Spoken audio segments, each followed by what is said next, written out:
My online situationship is my college professor. The alarm screamed like it had a personal vendetta. I slapped it dead with a groan, eyes crusted shut, arm flailing until the noise stopped. Silence, ceiling, regret. I'd already skipped lit last week. I couldn't risk another no-show, not with him. Dragging myself out of bed, I cursed the irony of hating the one class tied to my damn major, English Lit. Should have been dreamy, romantic, inspiring. Instead, it was a soul-crushing grind thanks to Professor Iron Fist and his endless reading lists. Blary-eyed, I pulled on clothes with the enthusiasm of a condemned man. Then, like a dopamine fix, I opened the hookup app. Pure instinct. First name on the screen, Freddy. Morning, handsome. I fired it off, already halfway to the door. Ding. Morning to you too, handsome. What are you up to? Heading into lit class. Professor Hellspawn awaits. Ooh, that's rough. Don't worry, babe. You got this. Ha ha ha. Thanks. Catch you later. Phone away. Deep breath. Time to face the beast. I left for class, a small smile on my face, already set for whatever my professor may throw at me. Freddy was someone I met on a discreet hookup app, and we still use that app to text each other. What started out as light flirting, anonymous sexting, and easy banter had turned into something deeper and emotionally intimate for us. Although it did annoy me how I still had not seen his face. This was mostly because the app encouraged its users to be anonymous, and Freddy always claimed to be camera shy.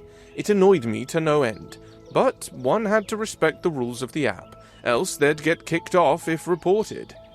My class was within walking distance, so I took my time with it, trying to spend as much time as possible away from the class.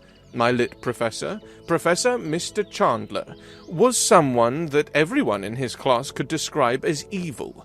He taught as though his class was the only class that we took at college. I arrive at the entrance to the lecture hall, pausing at the entrance. Are you mentally preparing yourself before you enter? Mike, my friend, said as he appeared beside me, grabbing my shoulders. That's right. It is a much-needed ritual before one can say they want to attend Mr. Chandler's class. Together we took deep, exaggerated breaths and entered the lecture hall. Mr. Chandler was already setting up, dressed impeccably as always with his black suit that seemed to meld perfectly on his body. For an evil professor, he had an amazing sense of fashion. "Good morning, class," he said, and the students murmured in response half-heartedly. Some even let out discreet yawns. He started the class and I listened, but only half-heartedly. I brought out my phone, careful not to be obvious about it, opened the app and sent Freddy a text. In class, evil professor has begun teaching. Wish me luck. I did not get a response though. The double checkmark showed the message was delivered. I sat through the rest of the class, barely there mentally, and he took it upon himself to remind us about the assignment he had given us last week, with a deadline this week, and he assigned even more assignments. The class groaned in frustration. "Yes, I'm sure you all have things you would like to do with your time," he said, his baritone voice commanding the room. "But before we got this far into the semester, I warned you all that my course load would be a lot. You guys did not listen to me." "That's because it's what all professors say," a student responded, and everyone murmured their agreement. "That was your mistake, not mine," he responded with a shrug. "Now, make sure you all submit your current assignments on time, and the new ones early. Class dismissed." The whole class stood up in unison, as though we couldn't get out of there fast enough. Mike and I took off to our next class. We were in the same major, but at different dorms, so we saw each other a lot. "Hey, Ty," he said. "What's up?" "So, I know you're not a party person, but there's this party that's coming up soon and people are saying it's going to be epic. Hands down to the party of the summer." Let me stop you right there. I don't do parties, you know this. I find them to be too much work. See, I knew you would say that, but I'm not taking no for an answer, he insisted. Chandler's already got us swamped with assignments. This would be a great way for us to unwind. Plus, you might meet someone. He nudged me with his shoulder. I don't recall telling you I need to meet someone new, though, did I? Well, no, but you've been spending a lot of time in your room, so I figured this would be good for you. I had been spending a lot of time in my room, but that was only because I was texting Freddy. I couldn't tell Mike I'd met someone because he'd want to see a picture, and I didn't have one to show him. Guess I'd go to this party just to get him off my back. Okay, fine, I conceded. I'll go to the party. When is it? Really? He stared at me surprised. I thought I'd have to bribe you or something. Just answer me before I change my mind. All right. He raised his hands in mock surrender. It's in 2 weeks at my dorm. You remember the way, right? Yes. I rolled my eyes at him. I mean, you never come to say hi, so I thought maybe you didn't. He quipped, laughing. We headed to our next class and spent the rest of the day going from one lecture hall to another. 6 hours later. I entered my room, collapsed fully clothed on my bed. I grabbed my phone. I was too busy to check it the rest of the day, but now there was an unread text from Freddy. Damn, that must be terrible. I immediately sent a response. It is. It's almost as though he thrives on the suffering of his students. It seemed he was online because he immediately sent back a response. Oh no, what did he do this time? Only give us even more work to do, even though we're not done with the last one. He said he warned us his work would be demanding, and we should suck it up. Wait, those were his words exactly? Yep, annoying, right? Like, sir, you're not the only person teaching us. It's very insane. What college do you attend anyways? This was new. Freddy never asked personal questions, and he always found ways to dodge answering mine, so I wondered if I should answer his question. I liked that he was showing more interest in me, rather than just my personal likes and dislikes, so I decided to answer him. I texted the name of my college to him, and no response. The bubbles that showed someone was texting came and went repeatedly, but he sent no message. Did I make a mistake? Was it a test? Was I not supposed to answer him? All these thoughts ran through my head before I finally fell asleep, with still no response from Freddy. I went through the next day half-heartedly, as I repeatedly checked my phone throughout, hoping he had finally sent a message. I must have seemed really out of it, because Mike tapped me worriedly after one of our classes. Dude, are you okay? What do you mean? I mean, you've been out of it all day and checking that phone like your life depends on it. Did something happen? I stared at him for a bit. Should I tell him or not? I didn't have anyone else that I could possibly ask for advice from, and it would be nice to talk about my worries concerning Freddy with someone. I mean, if he was tired of me, he picked a suck-ass time to show it. So, I chose to ask Mike about it, deciding to be as vague as I could. Why? Well, because I didn't want him judging me for being this worried about someone I met online only a few months ago. No, but I have a question. Shoo. Someone asks you a question. You answer said question, and they don't message you again after that. What does it mean? He responded thoughtfully. Could be they're busy with something and they still haven't handled it, or the response spooked them. Could that be the case? I think, but what about my response could have spooked him? Alright, thanks. Back at my dorm, I finally got a response. Hey, so sorry for taking so long to respond. Things got crazy here for a bit. I shouldn't have responded immediately, but I did not care. You had me worried there for a sec. I thought I scared you away. You? Never. You ain't getting rid of me that easily. Good, 'cause I don't plan to. I smiled at his response, and all was right in my world again. 2 weeks later. 2 weeks passed by in a blur. Freddy and I were still in constant communication with each other, and his MIA situation was now just a distant memory. It was finally the night of the party Mike had invited me to, and he had texted me repeatedly to confirm my presence at said party. So, with no wiggle room out of it, I arrived at his dorm to see the whole building blaring. I entered, and immediately I was greeted with a cup of beer that someone thrust into my hand. I held it firmly in my hand as a deterrent to anyone else that wished to give me any more drinks. Finally, after some wandering around, I ran into Mike. "You made it!" he yelled, his voice barely audible over the music. "Yeah," I yelled back. "I did say I'd come. Come on, let me get you an actual drink." He gestured with his head for me to follow him, and I did. He picked up a bottle and poured its contents into a different cup, took the one in my hand, and replaced it. "Enjoy yourself and relax," he yelled, then guided me to join his friends. Thanks to this party, I discovered I was a lightweight, and after 2 more cups of the drink, I was shit-faced drunk.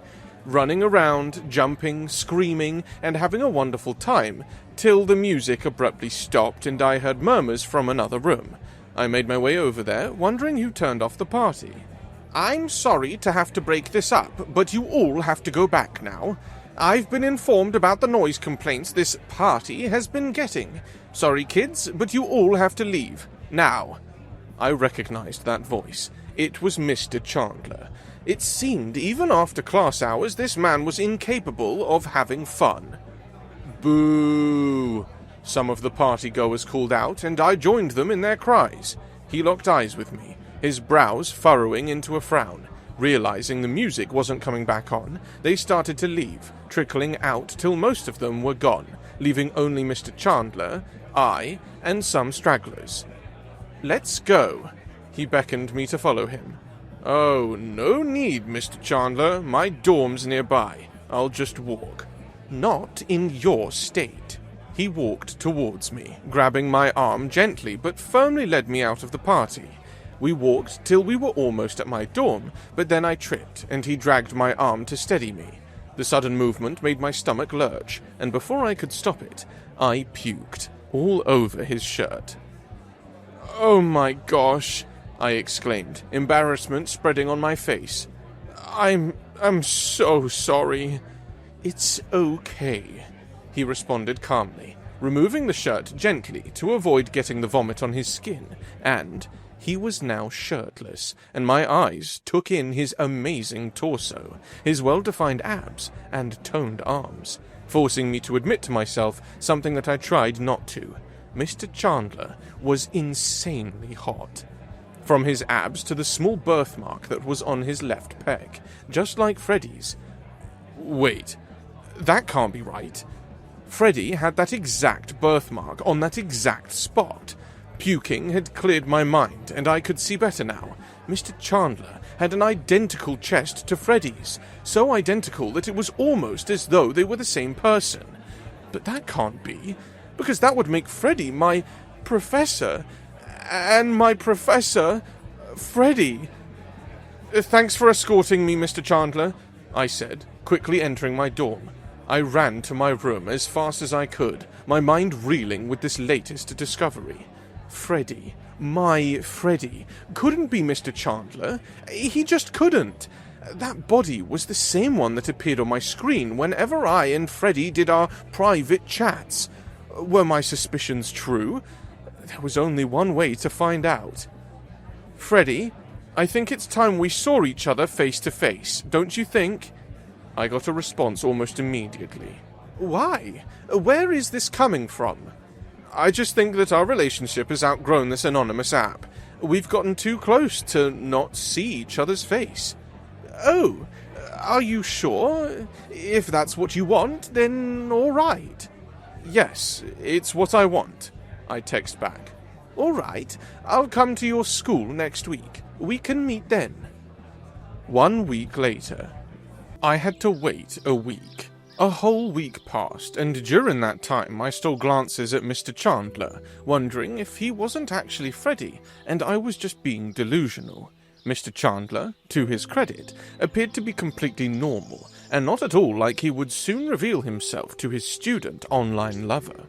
Some part of me did not hate the idea of Mr. Chandler being Freddy, and that worried me a little. The day of the meeting soon came, and I prepped like someone about to go to battle. I changed my usual hoodie for an actual shirt and jeans for pants, and even styled my hair.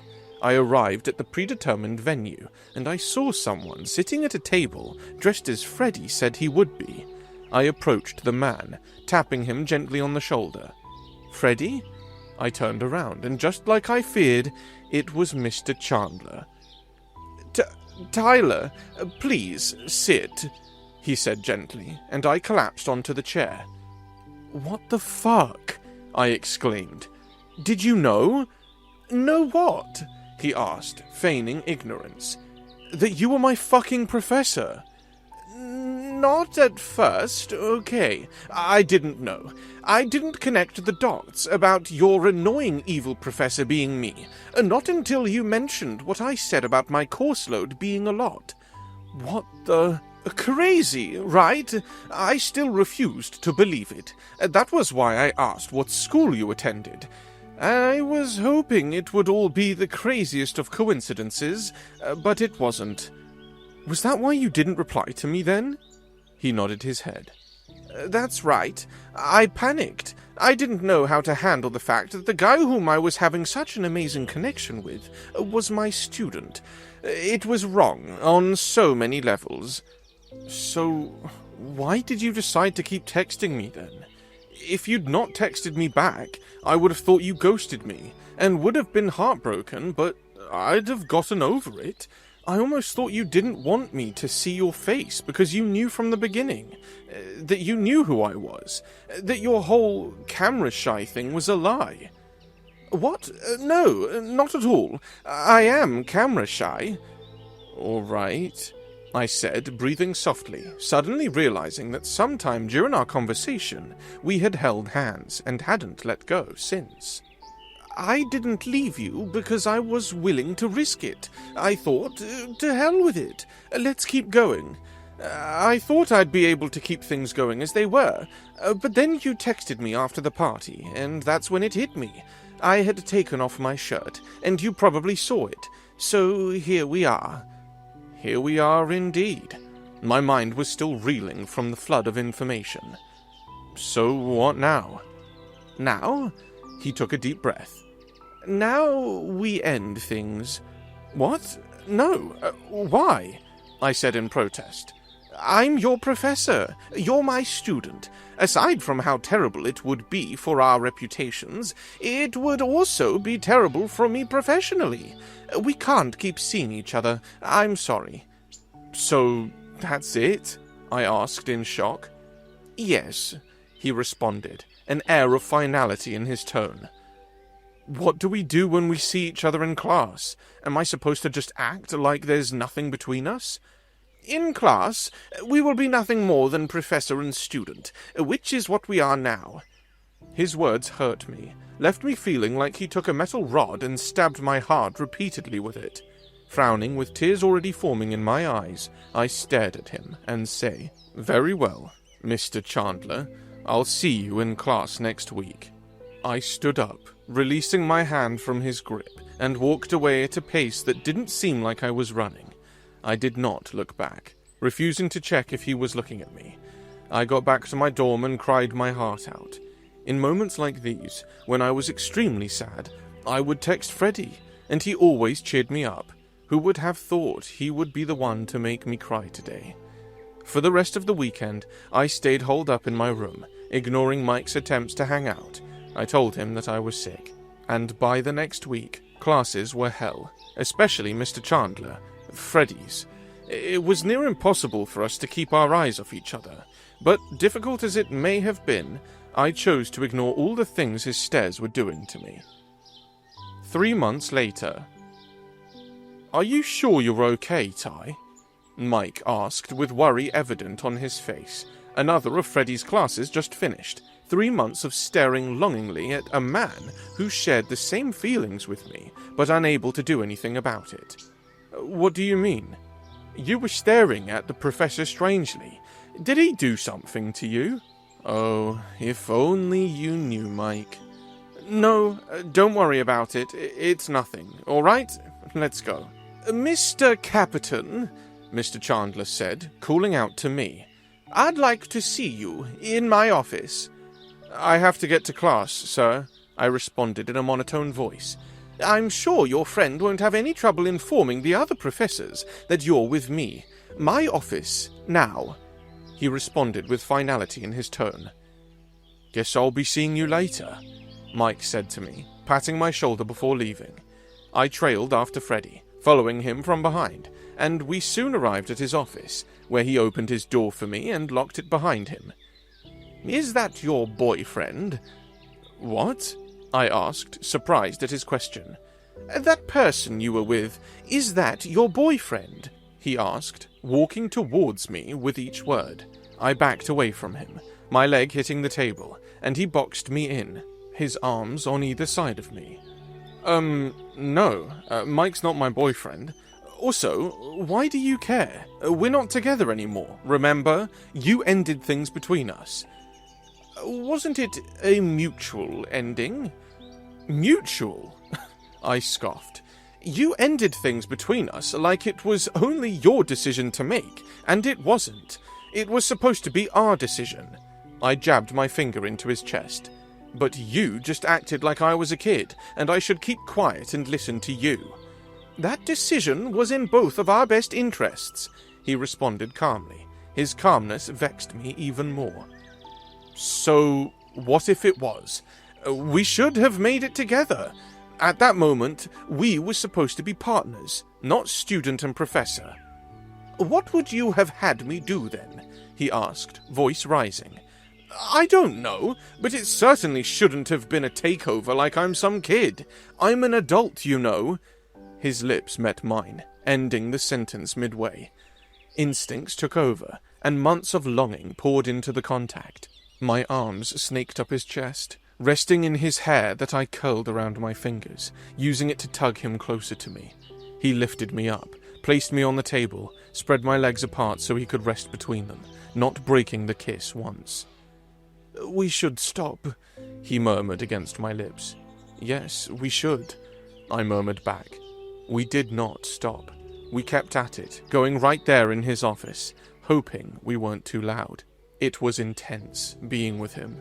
He did and said all the right things, and I felt things were finally looking up for us. How do we do this? He asked. What do you mean? I turned to him, pausing as I pull on my hoodie.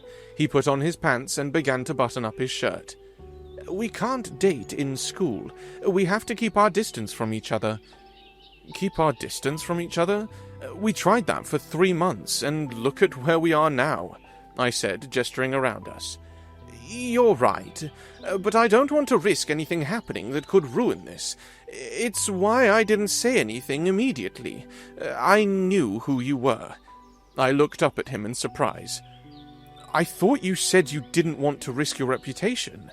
No, I said I was willing to risk us being together online, but when it switched to physical, things got real and it got scary and I panicked.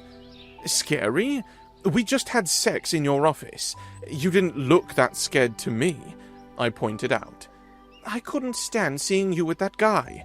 It's ridiculous, I know. Both of you come to my classes together, so I knew he was your friend. But today I saw him, and the image of you two together got into my head, and it triggered me. Guess I just snapped. I can't bear the thought of you with someone else, and I know that that's extremely selfish of me, but I don't care. Wow. I did not know you felt that way.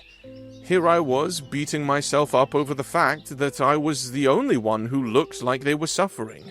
So, you were suffering too? Yes, I was, he chuckled.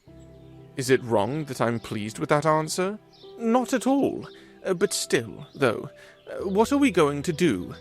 We paused, suddenly deep in thought. I could transfer out to another school. That way we can still be together. I offered, but I could tell from his face that my idea would be rejected. No, you're not transferring. You'd risk shaking the foundation you've built and having to start over in a new school. I could never ask that of you.